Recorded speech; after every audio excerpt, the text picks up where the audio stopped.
Congrats to the real Mexican monster, Vergil Ortiz, on stopping Frederick Lawson in the first round. That moves his record to 28-0 with 20 knockouts. I thought the fight was stopped a little too soon, a little premature, but it would have happened anyway. Vergil Ortiz was on his way to stopping Lawson anyway. So I'm not making a big deal out of it, but you know, boxing Twitter, they find anything to argue about, including a stoppage. That was going to happen anyway. Now, after this fight, he called out Tim Tszyu once again, which would be a great fight. That fight could be the fight of the year if it happens this year. But me personally, it's just my opinion, I think Vergil Ortiz needs more rounds. So I can see him fighting Tim Tszyu after 2 more fights. But who knows how Oscar is going to move him. Now, of course, you know Tim Tszyu's down with it. Tim Tszyu is a real warrior. He'll fight anybody. And he welcomes Vergil Ortiz to the 154-pound club. And I would have to agree with him. It'll be a modern-day classic, and somebody is getting stopped or knocked out. Congrats to Vergil Ortiz.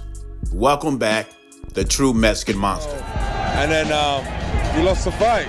You know, I don't think Deontay Wilder wants to fight anymore. And I think that was the last time we see Deontay Wilder.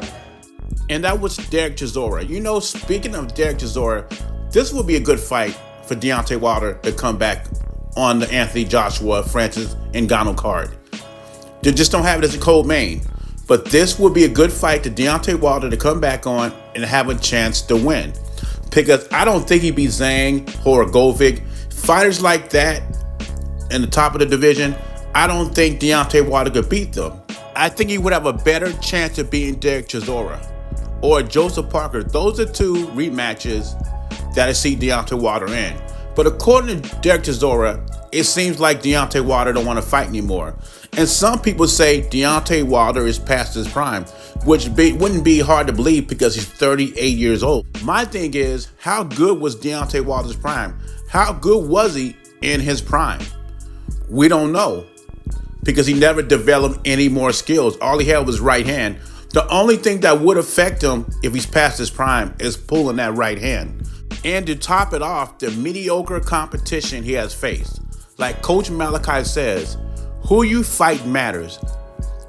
And Wilder's resume is garbage. And then people act like his prime is so spectacular.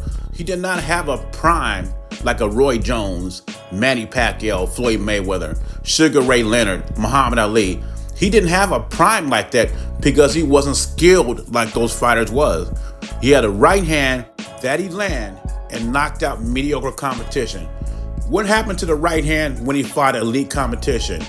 Joe Parker won an easy 12-round decision. Tyson Fury got up and beat him senseless. Derek Chisora says Wilder does not want to fight anymore. He does not expect Deontay Wilder to be back in the ring again. And that could be the case unless he gets the Anthony Joshua fight. He wants to lay around and wait for the Anthony Joshua fight, but it seems like the Saudis have different plans for him. You know what I mean? Zhang said him and his management team are going to accept the fight with Deontay Wilder. In my opinion, I do not expect Deontay Wilder to accept the Zhang fight. I think he's unducked Zhang and look for an easier touch. Now, easier touch could be anybody. Zhang, Ruiz, or a rematch with Parker. Those 3 fights, he has a better chance of winning than fighting killer Zhilei Zhang. And if he doesn't get it, maybe he does hang it up, or maybe he surprises me and takes the Zhang fight. But for my money's worth, I do not think he takes that fight. Anyway, what are your thoughts? Do you think Deontay Wilder will accept the Zhang fight? Do you think Deontay Wilder wants to fight anymore? Me personally, I think Wilder wants one payday, and that's against Anthony Joshua. Leave your thoughts in comments below. Jay Beasy, I'm gone.